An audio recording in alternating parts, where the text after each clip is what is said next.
mean, I can follow you if you want to walk around, but if you walk around, could you read it out of there? You want the, The clip on? you want me to wear the clip? Just to pick up the audio. Okay. It's not going to cause any feedback. No, not at all.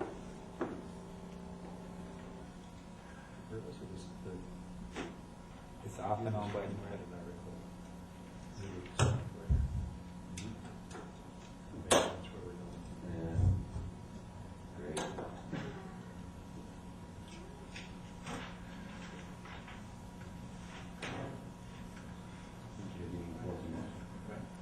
Okay, great. First of all, I'd like to thank you all for coming. I know it's the end of the conference, and I appreciate you all sticking around and coming to this. And I'd also like to take, since we have him here, I'd like to thank John Mayer for the terrific job in putting this conference together. The problem at the end of conferences, you don't have a nice big ending point to kind of, everyone says, wow, what a great conference. So people might, I'm sure, are telling you on the way out the door, but I certainly had a terrific time here. I've heard that from everybody. The other thing, I have kind of a low-tech approach, and that's kind of symptomatic of my kind of coming to this. I am in no way an expert on this topic. I am just a humble associate professor from Hofstra. I do primarily business and labor law. I'm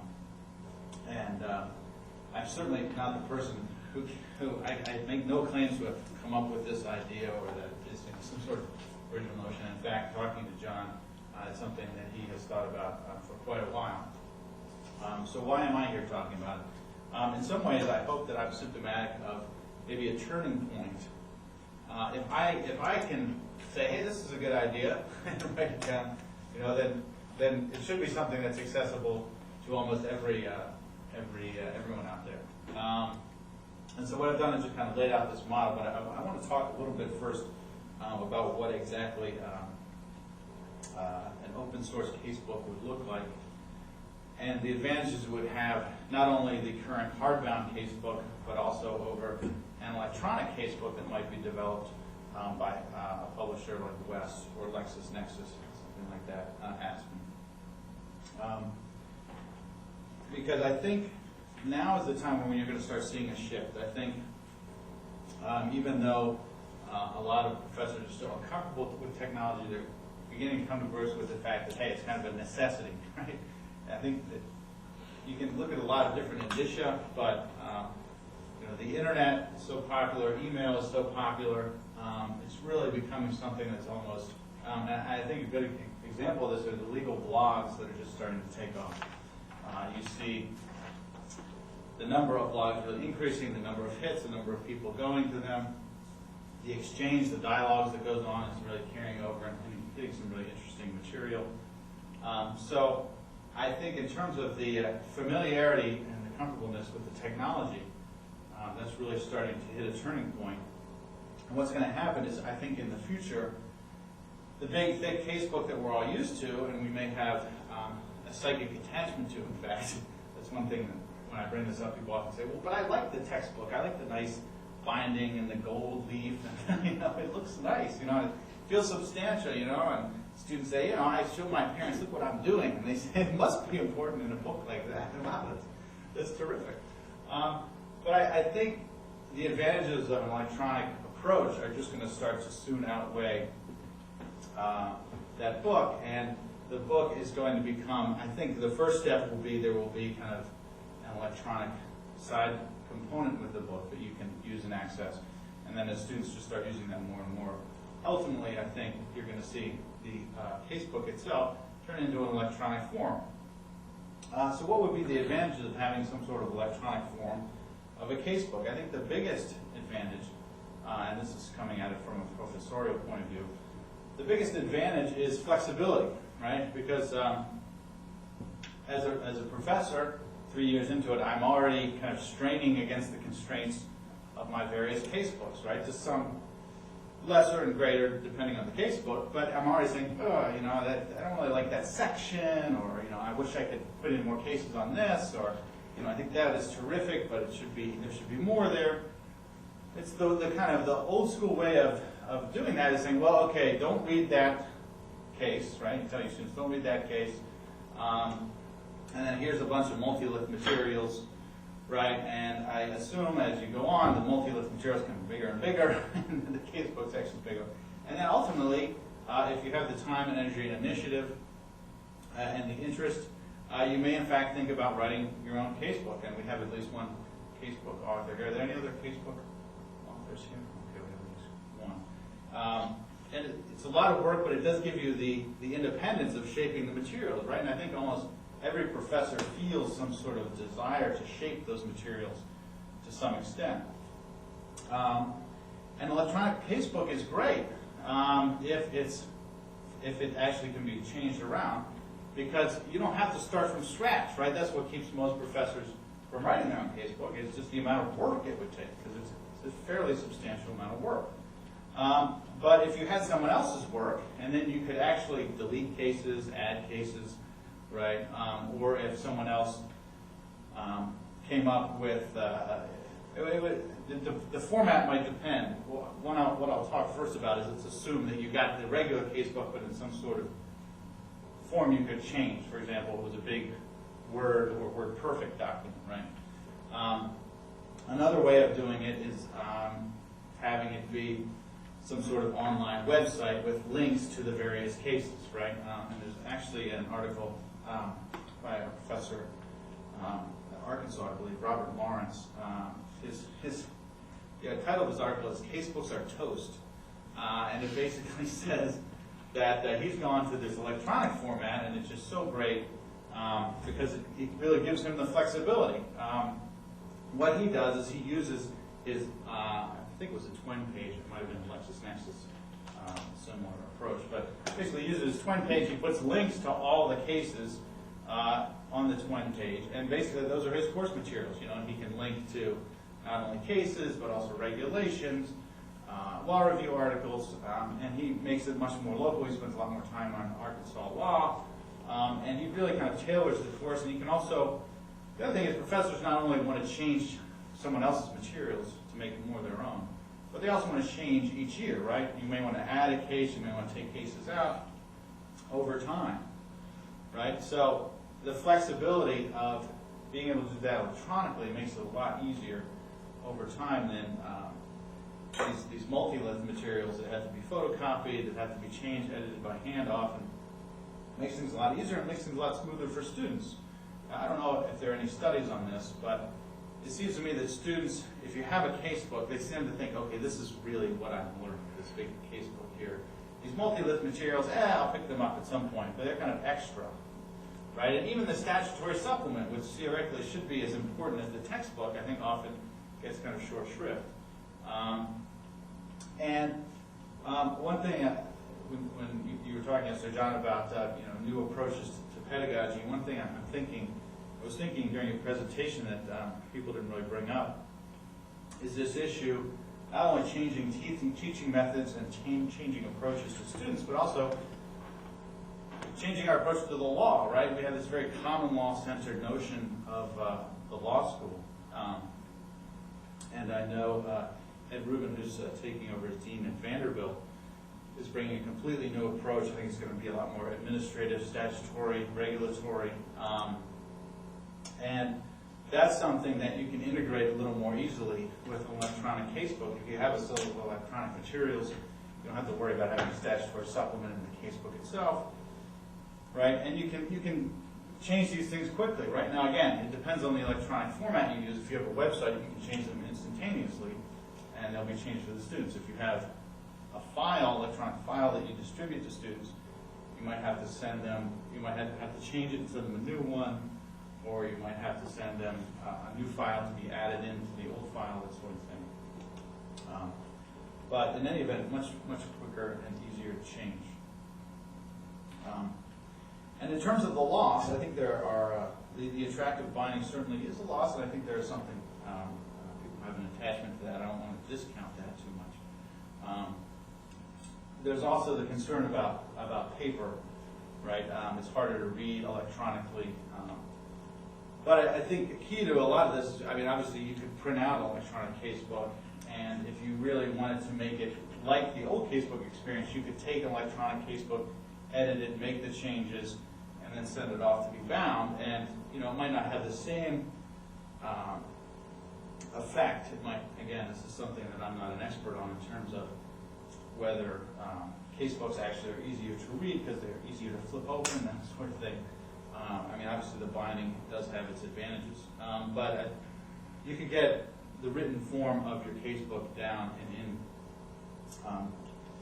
in, fairly easily if you wanted to do that. Or if you wanted to maintain more flexibility and have things added as the semester went on, you could have a website and just allow students to print things out. Professor Lawrence said that he did that and he didn't really have any problems, other than there were a lot of students printing things out in the common printers right before class, and you had to kind of ask people to manage that a little more appropriately so that it wasn't a big rush right before class.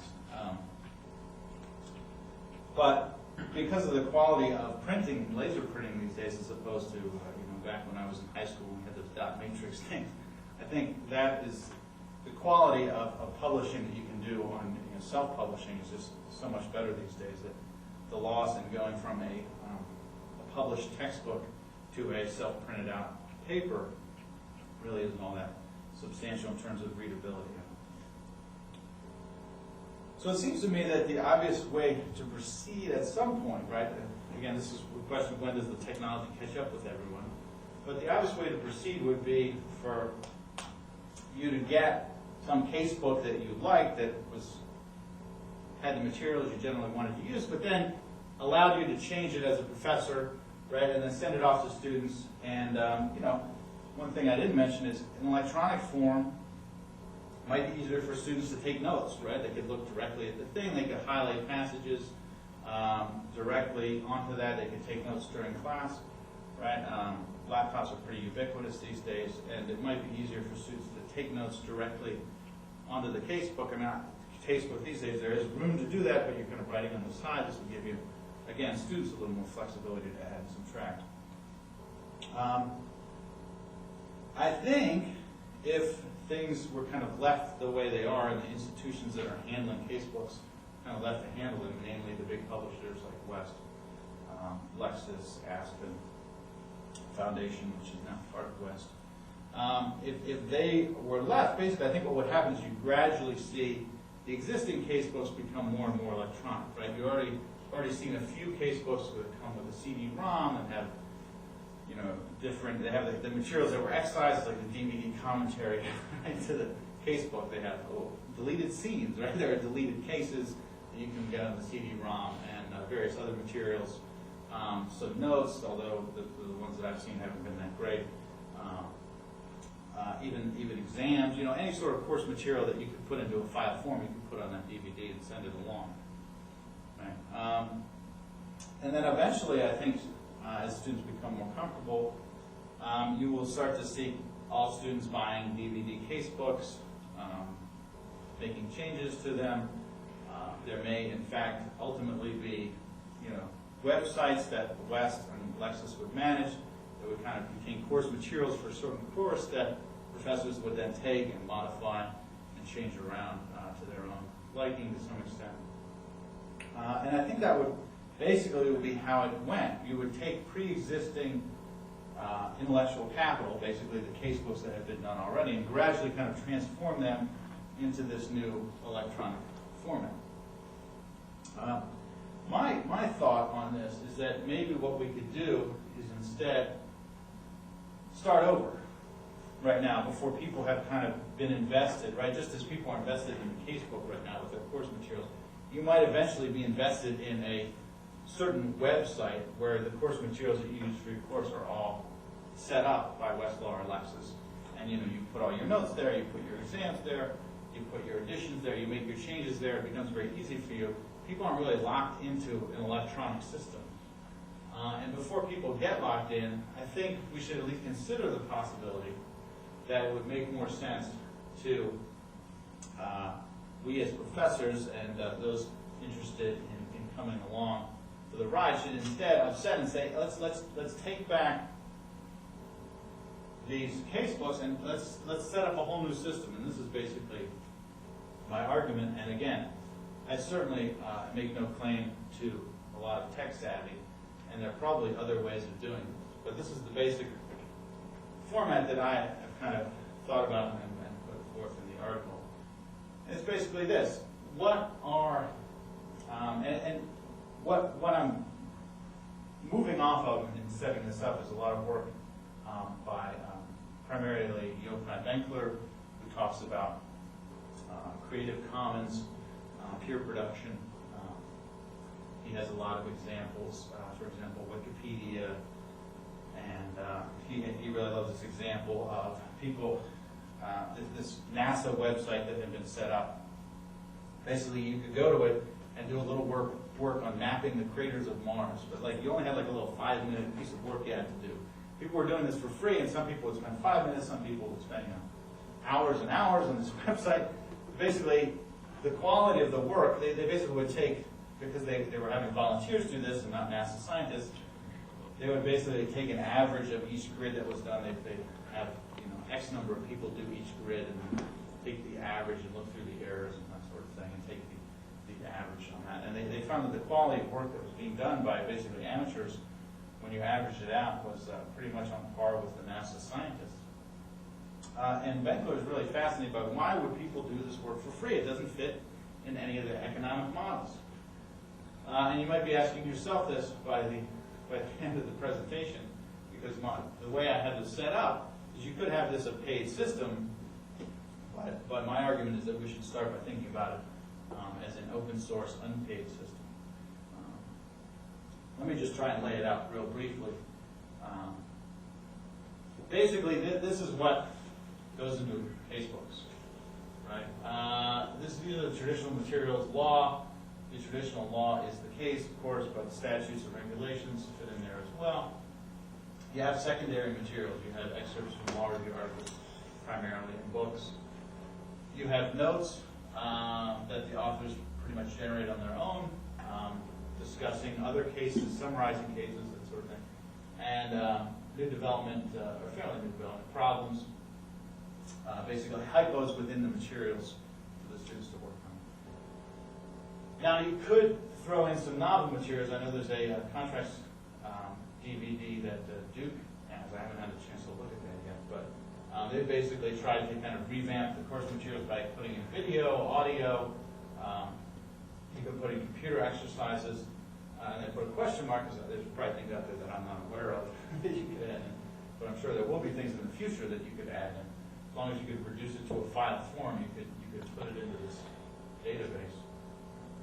And finally, P2P, professor to professors, where I'm using it, basically notes, hypos that you could use in class, exams, exam answers, that sort of thing, all those materials that might be useful to the class.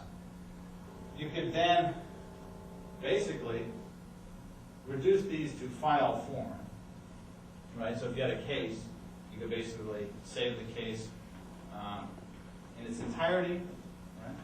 You could save an edited version of the case, right? And you put it up onto this commons database, right?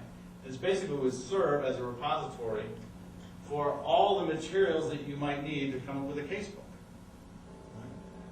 And then what would be done is that the same professors and or other professors would then take those materials and set them up as a casebook. Right? You could either take the individual files and compile them into one big file. For example, imagine a Word file. You have just a very simple 5-case casebook, right? You could take the 5 files for each case, put it into a file, right? And then there you have your 5-case casebook. You could put it into numerous files, right? If you're teaching contracts, you could do a file on the statute of frauds. You could do a file on offer and acceptance, that sort of thing. Or you could do like Professor Lawrence does, which is create a website which has links to the materials. You could maintain your own you could create your own database essentially, and then have links to that for the students. That would enable you to change it throughout the semester, add things, subtract things, rather than sending this on to the students, and then the students would then interact with these. Right. Does anybody have any questions about that before I move on? Now, what are the problems? I have barriers up here. There are three basically sets of barriers. The big one, which I don't want to spend a lot of time on, in part because it's a problem, is the legal barriers of intellectual property and contract. Now, I had in the paper, I had confidently explained why you can take cases from Lexis and Westlaw, edit them, remove all copyrightable material, and then send them onto this commons database without any intellectual property concerns. But in talking with John, I understand that there are contractual limitations on that Westlaw and Lexis basically say you can't do that under the contract that you have with us to use our database. So that's obviously a concern, right? Secondary materials are obviously a problem, right? Someone has written a law review article, you want to edit it down, right? If you're writing a case book, I would imagine that you have your publisher handle that. But in this commons database, right, the commons database is not going to be making money off this, right? So it's not going to have money to pay, right? And it's going to be very decentralized, right? So if you're asking individual professors to get copyright clearance on everything they post, right, not only might that be dangerous unless you have some sort of policing mechanism as a database proprietor, but it also would make things a lot more difficult from the professor's perspective, right? Because the key to this, and again, this is the key to what Professor Bankler has argued makes the commons system work, is it has to be fairly easy to use, at least in discrete segments, right? So if you have a case, right, there's a new case that just came out, you want to put it on this commons database, right, so you get a version of it, you edit it down, you send it in, right? It might not take you any more time than what you would do normally for your own class, right? You're just adding it in, right? And if you do it, that'll save the X number of other professors who are also going to use that case, right? And so if you have enough people using this, it could really save people a lot of time. And not only that, but really enable a lot of cross-pollination. But if before you do that, you're going to have to get, if there's a new law review article out, you edit it down, but then you're going to have to get copyright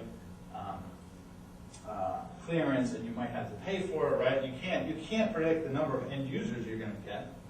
Right? So if you have to pay for it based on the number of users you're going to have, it's just not going to work. Right? So that's one problem, right? And in the paper I talk about it. There are ways around, right? In terms of the law is not copyrightable in and of itself, right? So there's a way you could come up with, you could either input the case yourself, right, or you could hire someone else to do it. But again, that's going to make things much more difficult. Secondary materials are going to be a problem, but Dan Hunter has argued that we should start thinking about getting law reviews to kind of have a much more open copyright that allows for a lot more reprints.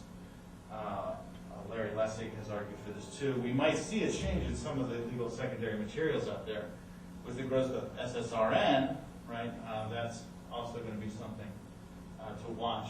It may be that these secondary materials become much less copyright protected, so they do become more free over time. Right? With regard to notes and problems, right, these people are going to have to develop on their own. You're not going to be able to take these from existing case books. That would be unfair and illegal. But if enough people are doing these, right, if each person has one note, right, or maybe you're assigned to, or you develop on your own the notion of coming up with notes for 5 cases, or all the cases in one section, right? It could be manageable. Now, particularly when you start this up, you're going to need managers, right? You're going to need, I'm not sure exactly how many, I'd say probably between 2 and 5 people to just manage this thing and maybe come up with assignments at the beginning, right? You need critical mass to get this thing started. You need some people to put in at least the bare bones of a lot of this material to get people using this, right? Once you got that, then you might get enough input from other people kind of adding 1 or 2 things that you can kind of take a step back. And what you would then have to worry about is having too much stuff, which would be a barrier on this side. Right? Yes? And that along those lines, I was thinking, you said you can't copyright the law, which of course you can't. But what I'm wondering is how you deal with the situation that no two professors ever agree on how to excerpt a case. And so you don't just get one version of a case that everyone agrees is the best excerpted format. You're going to get 50 versions if people take this seriously. How are you going to deal with that? Right. That can definitely be a problem, right? If you have 50 versions of Panoia versus Neff or something like that, I mean, who wants to spend their summer reading through 50 versions of the case to figure out which is the best one, right? I think there are different ways to handle it. I think one is you would want to have someone put the full text up there. You know, so that would always be available, and if you wanted to spend the time to edit yourself, you could. Second, I think initially it would be managed by having a small number of people do this, right? They're kind of different time frames where this might be a problem. Initially, there won't be that many versions of the case, right?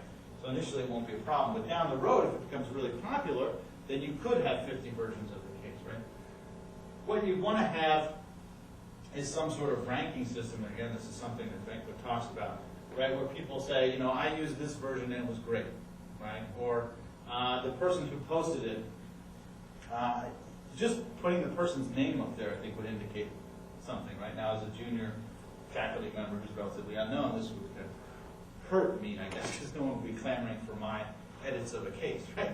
But if you have people that are well known out there and put up an edit of a case, you might find someone kind of that is in sync with your editing style, right? Or the person might say, you know, have little comments like you could have each file, and then you could have a very short. Again, you'd want to keep this manageable. You would want someone to kind of have like 5 paragraphs on their edit, but just a short line or two saying this is a very condensed version of this case, or this leaves out X and Y, right?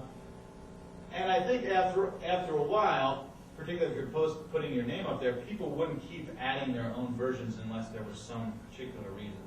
And they would probably say something about that when they post it, right?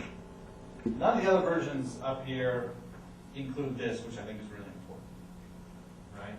And then you could also have a system, this would make the software more complicated, and I'm certainly not an expert on this, but you could have users ranking it, right? You could say, you know, this was the best one, and you could click on something, and it could indicate kind of like the SSRN downloads model, right? The number of people who have either downloaded that edit or have actually gone back and said that they're using it in their casebook. That would take a little more effort on their part. But you could actually have people go back and indicate, yes, I'm using this edit, and I think it's the best one. Another possible way, it's a lot more work on the front end, is you can tag each case with like metadata. So you would have someone go through and say, okay, in this case, 10 pages, these first 2 pages you tag as procedural issues. These next 2 are tagged as issue 1 and issue 2. And then if you're coming in and you want to read that case, you know, well, I don't care about procedurals because it's a substantive class. So you just know you can create your own case on the fly. There's also another option. So instead of taking Professor Jones's version, you just have a full case and just say, I just want this issue and this issue pulled out of the case, and then we'll automatically pull it out. It's another possible way of doing it. The other thing I think you would want to have in the database, and that is if someone goes and creates a file or creates a website, you would want to have a way of either linking to their website or actually putting the file in the database. Because let's say it's your first year teaching the subject, you're not going to want to spend the time going through, you know, every version of the case, right? But if someone has already done it, again, it doesn't take a lot of time. If you've already done it, and again, the key here is reciprocality, right? You're not going to do all this work, kind of combing through the Commons Casebook, setting up the different cases, you know, maybe adding in some notes of your own, you know, adding a little commentary to give some shape to it, and then give it away for free if you don't think other people are not going to be doing the same thing, right? But the key is, if you've done all that, right, it doesn't really cost you anything, right? There might be opportunity costs if you could sell it to someone, right? And that might also be a possibility. You could add that to this, right? You could have some things sold here, right? You could set this up as a more profit model.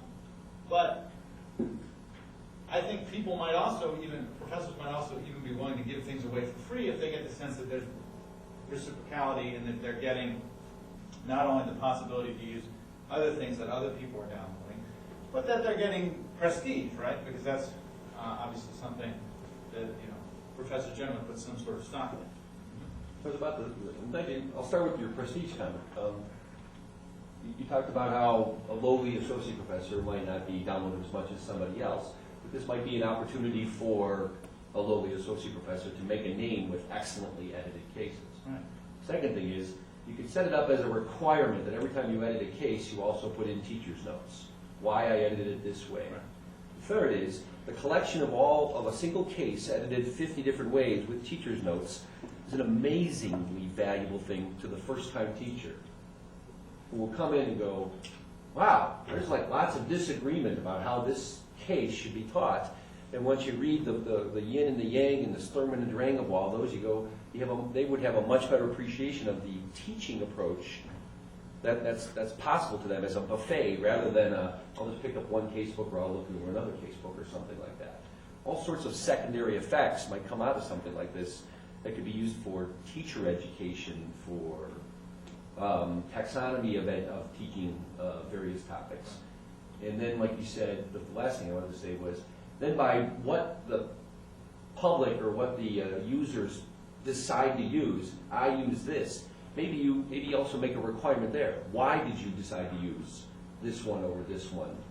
And then you start to get a sense of what quality means in a case edit, or what quality means in a teaching tool, which is sort of a self-aware thing that I don't think the legal academies are very good at. I totally agree. That would be, I think, one of the great things about this is just the opportunity for exchange, right? The opportunity for discussion, right? Why do you use this version of that, right? It can be very micro, like why do you like this version of the case rather than that version, right? Or it can be very, very big, very macro. Why do you, for example, Randy Barnett, I think, leaves conditions entirely out of his contracts casebook. Well, why did he do that, right? I mean, it's probably available somewhere, right? But if there's some discussion board where you can talk about that, you can post your own version, say, I've left this out for this reason, right? You don't have to go through the trouble of trying to publish an article about it. You just post it, right? And I mean, I think that's one thing about these blogs is, the academics like to talk, right? Particularly if they feel like they can talk and it's out there and other people are looking at it, right? And just the exchanges you can have. There's this one blog called a Prof blog. I don't know if anyone here has heard of it. It's by these. A lot of them aren't even teaching yet, but they're about to become professors, and they're just asking all sorts of questions that you might think new law teachers ask, like, well, why do we write scholarship, and what are we trying to do by teaching, and should we even, is the bar exam a good thing or a bad thing, right? You're getting all these kind of basic first level, like what is the purpose of life kind of questions. But you can do that on a much larger scale now, right? It's not just sitting down at lunch and having that conversation. You can have that with the whole country, right? If people are willing to participate. So I think that, one effect that this would have is that it would be, particularly only if you did this on a commons model, it would be a lot less expensive for students. And I have to admit, one thing that I thought of in doing this project is that I'm kind of surprised at the kind of rising cost of casebooks. I went to law school in the early to mid 90s, and I think they were about $35 or $40, and now they're about $90, right? And if you have a monopoly, right? Yeah, I'm not saying that they're exploiting this monopoly, but to some extent, the students, right, are stuck, right? They're stuck with whatever their professor assigns, right? So there are a bunch of very small monopolies, right?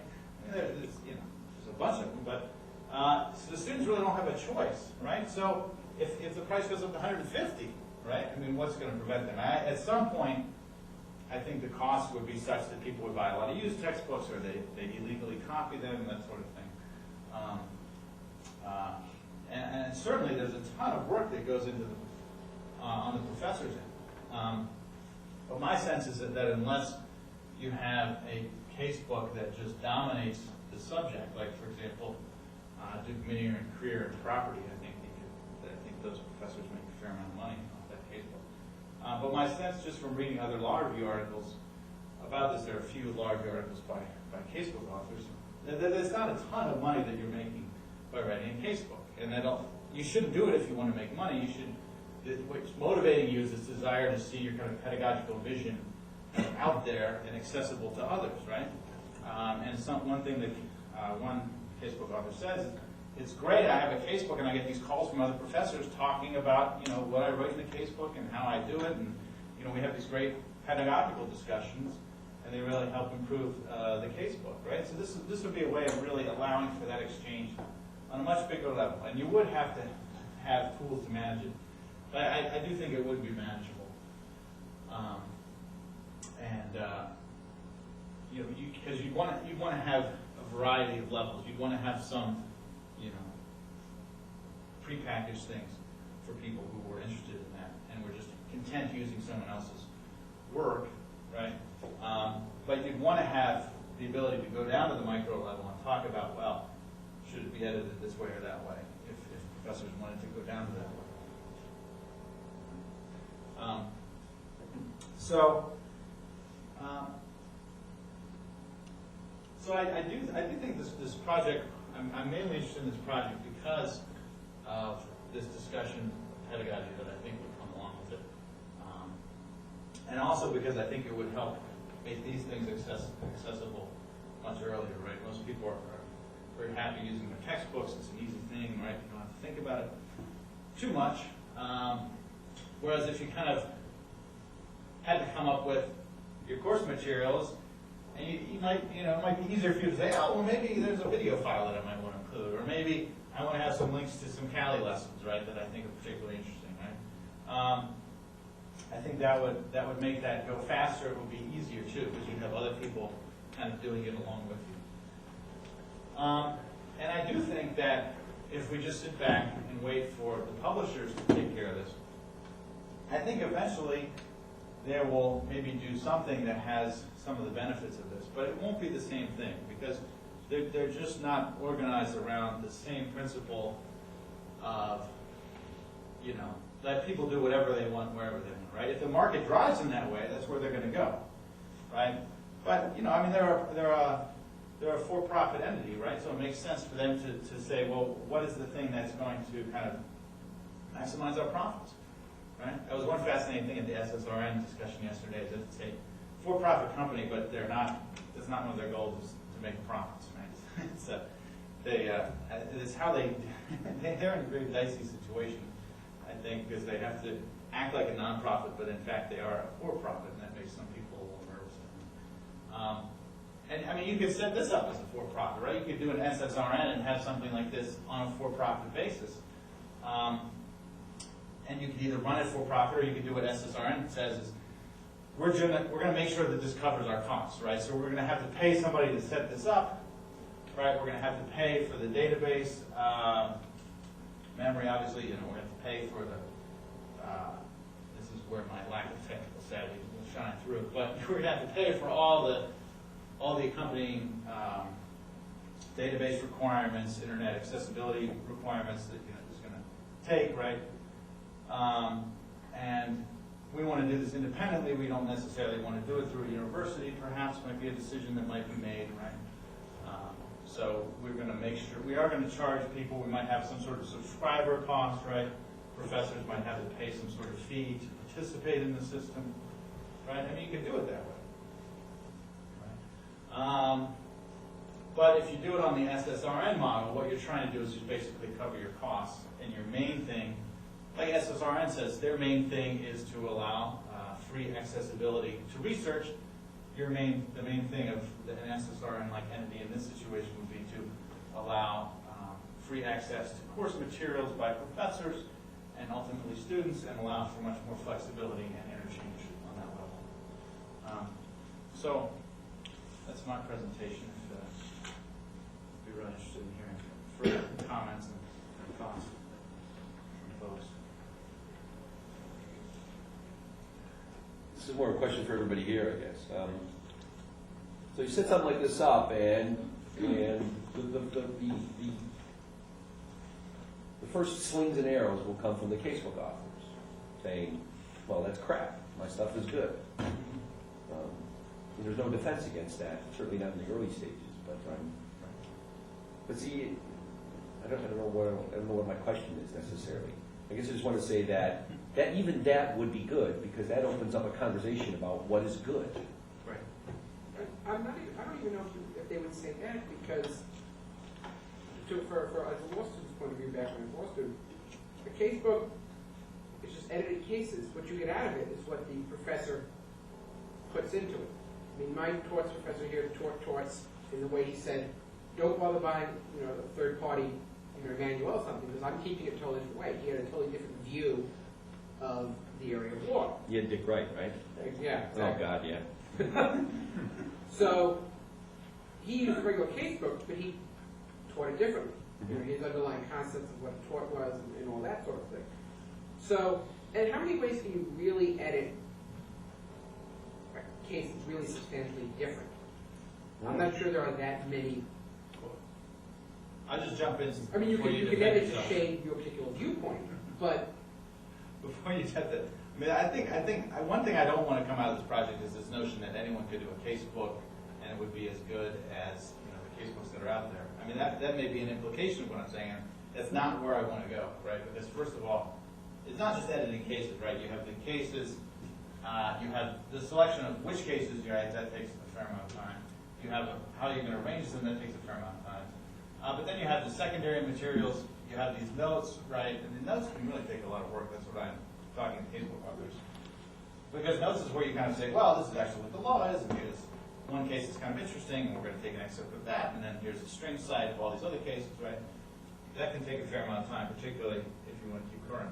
And then, coming up with problems and other ways of keeping the students interested, that can all take a fair amount of time.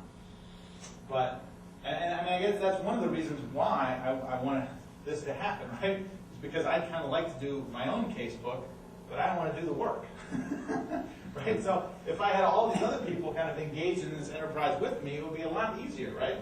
Because, I don't really want to edit that case. Okay, well, you edit that case. It's like if you work with two people, right? You split the work in half, arguably. I mean, maybe you have it, maybe you're doing 1/3, 2/3, but right, you're dealing with 3 people, right? 4 people. Right? Now, obviously, some of the work is going to devolve back onto you solely, right? If you do this, right? Because you're going to have to figure out which cases to take. You're going to have to figure out which notes to use, right? But if you're contributing, 1/20th, right? If you have 20 other people involved in this, right? Obviously, that's a lot less work. Right? And over time, theoretically, if people really buy into this, and I agree, you'd have to have people buy into this. If you have 3 people doing this, it's just not going to work. But the ideal would be everyone in the field, right? Every contracts professor would at least visit this, and maybe they decide, I really like Randy Barnett's book, I'm just going to stick with that, right? But my vision is, kind of a little silly maybe, but over time, maybe Randy Barnett might say, I'm going to post my casebook to this, right?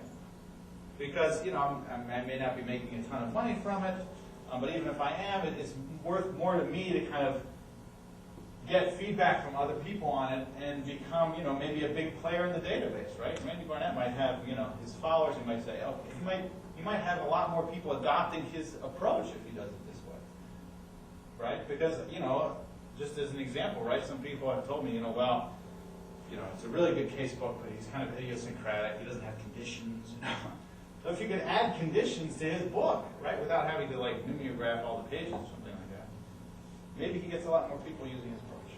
Actually, what you could end up with is a model that's not the commons model, but a model like the music industry, where all of this stuff would be there, and the student would then select the parts that were going to be used, or the professor would tell the student which parts they can select. And then the person who posted that would get a royalty based on the number of hits for each thing contributed. So if I wrote a really good problem and that was used a lot, then my royalty bank would build up. Right. And similarly, Randy Barnett might be encouraged to use it, because then if people took all of his pieces, he would get a larger share of the royalties.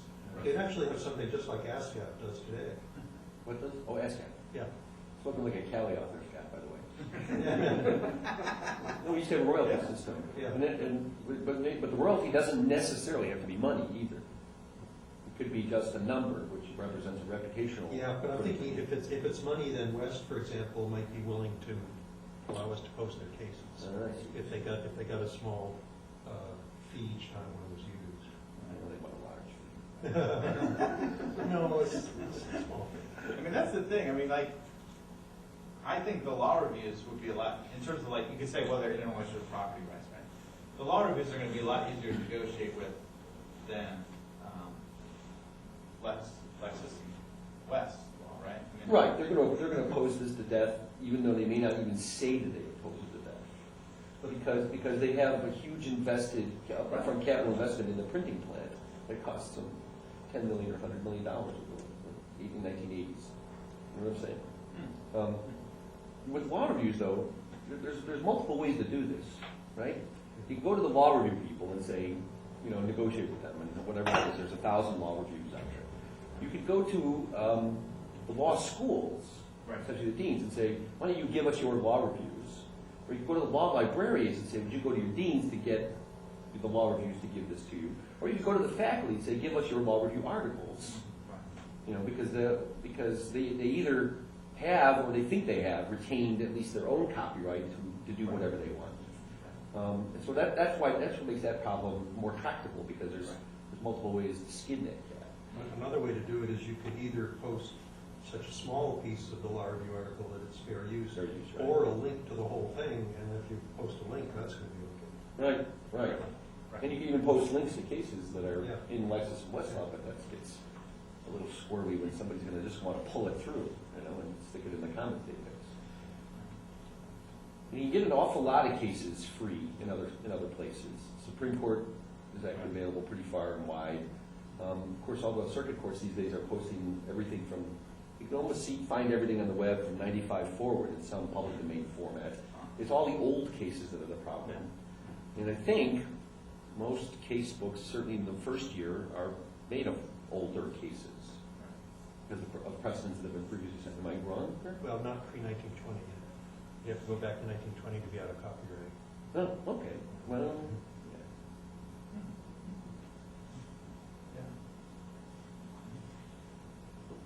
you said there was a casebook author in the room? Who's that? What do you think? Well, I think for one thing, you might not get the level of opposition from West, at least West, that you think you will. Really? Well, because the casebook piece of the West operation is such a minuscule part of what they do, which of course makes me wonder why they're pricing casebooks the way that they do. But when you talk to them, it's negligible next to all of the other stuff that they're doing, and so you might not find the level of opposition that you expect to from this. The other thing I was thinking is, as we were talking, is that for the most part, with a few exceptions in the casebook area, anybody who's writing a casebook to make money isn't smart enough to write a casebook. That's a good way to put it. Because you're just not going to do that Right. to any degree. I think this is possible. You mentioned before, how many ways are there to excerpt a case? More than you might think, because first of all, there are a couple of different competing theories. I tend to want to be a minimalist excerpter, because my sense is I don't want to pull all the important parts out for the students. I want to train my students how to pull the important parts out for themselves. Sure. But then you get caught in a vice because West says to you, well, that's great, but your casebook can only be 1,100 pages long. Only And 1,100. so you cannot excerpt the 4 cases you're going to present, or you can excerpt a reasonable number of cases, and it's a real interesting balancing thing.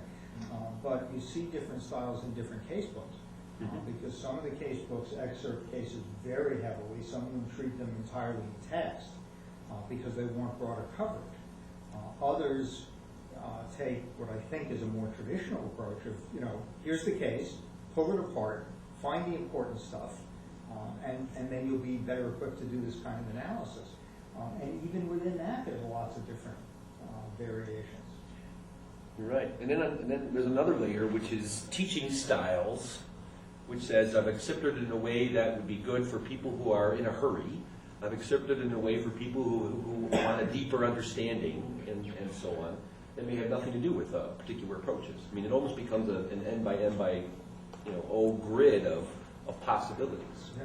Right, and you may have someone who has different approaches for each case, right? You may want the first one to be really deeply excerpted, right, because you just want to give it principles, and then you want to have, maybe you're a big fan of Richard Posner, and you want to have the entire, Posnerian argument laid out in all its glory, right? So you want to lay that one out all the way. Well, or you find exactly the reverse model, where the first case is the one set out at full length, Right. and then you do the really short excerpts of Right. the follow-up cases that are tweaking the original rule. Right. That's true. Yeah, as I was thinking, one of the things that people might contribute back is, so there's a common database. A faculty member goes to it to construct their their casebook from the database. And they go pick, sequence, and then put that back as a collection of links, essentially, to the same thing. Other people might come up and say, well, I like his collection of links, but I would add this. Right. And then teaching notes or metadata on top of that. So once this is sort of mature, you wouldn't have to read through everything. You could sort of say, well, I like the way this guy excerpts or this guy picks things. Right. It's almost like what? It's almost like there's movies, there's reviewers, playlists in and then there's music models. yeah, Playlists, playlists. like putting together your own album of other artists. Mixtapes, right? Yeah. Exactly. It's funny how the metaphors of music do fit this really well in some ways. You'd have the same issue with copying. If it was just a page that people could go to and get a file and it was a Word document, you have to pay for that Word document, then the next student would just want a copy of your Word document. So you have to build a proprietary reader that you can't print it or you can't. And that's the copy model it. that's being followed. I don't know if you saw the Vital Source folks. No, you were here. They spoke on Thursday. They have a model for selling DRM'd casebooks. You should watch their thing. And also digital rights management. So you can't copy the file, Right. controls. And that's how West and Lexis were into this in the 90s, early 90s with Premise and Folio, where the idea would be, sure, the student can have a copy, and they can't make a copy of it. Because 10 years ago, that was their big fear. They would only sell one CD, and the rest would be Napsterized or something like that. And you want to avoid becoming the Napster of the casebook comes. Right, well, this is permissive Napster. That's the point. It's open source, or it's Creative Commons, or it's community contributed things. Just a couple of concerns with the permissives. I like that you drew the arrows back, because I essentially think that if what you're doing is porting the physical casebook into the paper casebook into the electronic casebook, then I think the first thing anybody sort of dealing with this is going to want to see is, well, which contracts casebooks are there for me to start with? And so I think that part is important. I wonder how, you mentioned the prestige associated with the big, heavy tome, and I'm wondering how professors get credit for the work that they do on these electronic casebooks. Well, that would, you would have the problem that, it may just fall off the shelf, right? It may be that, like you were saying yesterday, if you give them a CD-ROM, they don't like it if you give them 900 pages, right? Suppose you could print out all of your, but I think the problem right now is professors don't get credit for casebook work even when it's in a big, thick, heavy tome often, right? It's not accorded, certainly as a junior person, it's something I'm kind of keeping an eye on. You're not accorded the same sort of prestige for doing your own casebook or working on someone else's casebook than you are for, working with someone else on a law review article or writing a law review article. And that is one thing that Professor Lawrence mentioned in his casebook or TOS article, is that you have to kind of go to the dean ahead of time and work out his system. But his system basically says you have to start from scratch each time.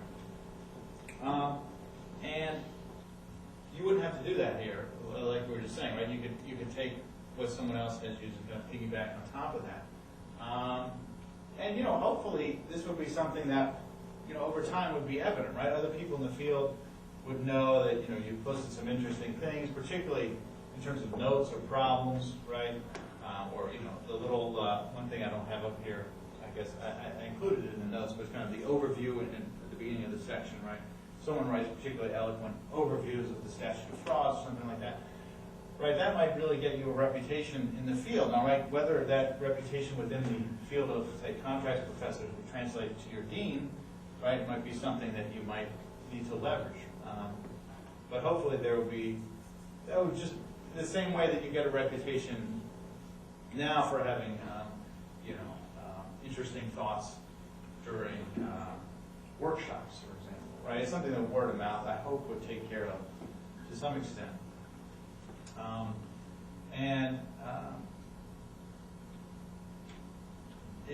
Hopefully it could be part of just a larger discussion about the value of pedagogy, right? And the kind of lack of emphasis in some schools, at least, on teaching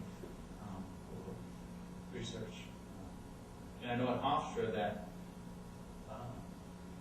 particularly the deans do place a high premium on teaching. That's something that the school has emphasized. But it's often hard to kind of translate, well, what does exactly that mean? What does it mean to place a premium on teaching? Right? I think we need to have more conversations along those lines.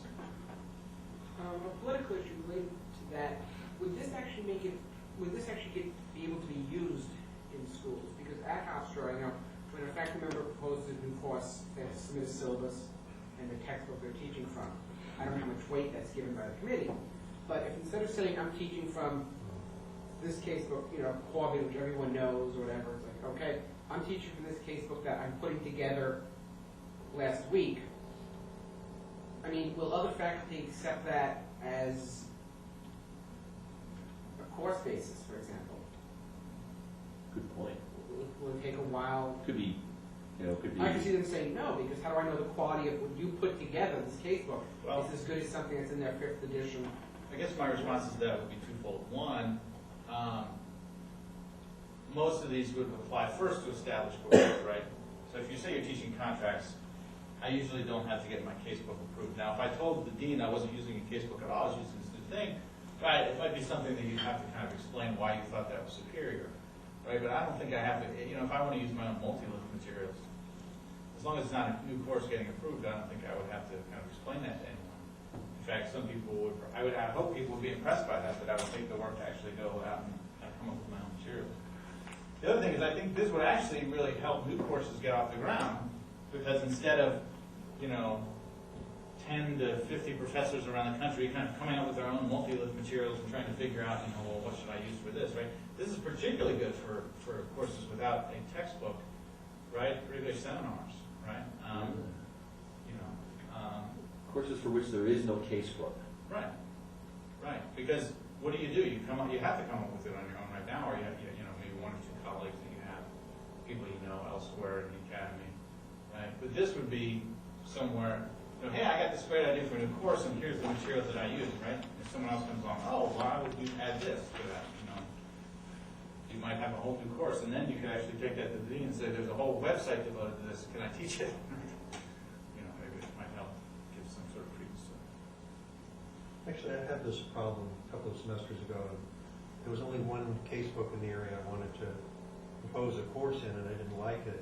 But what I did was attach a copy of the table of contents of that book to my proposal, and then said, well, here's the topics that are covered. I'm covering these same topics, so there'll be coverage of all of these areas, but I'm going to use different materials to do it. And it seemed to me that was a persuasive enough argument that I was at least doing what the accepted casebook did in a different way. And besides, it's academic freedom, right? You can teach what you want. It doesn't mean the curriculum committee's going to approve it. Then you can do what you want. That's what tell state or what? Yes.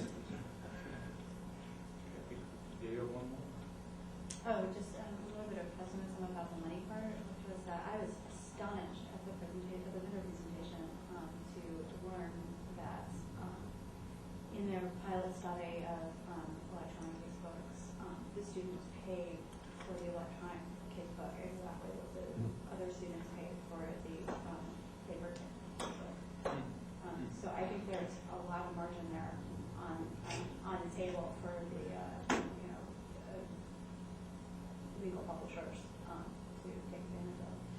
there, but he made an argument that students would pay more for the electronic version because there's more facility with it.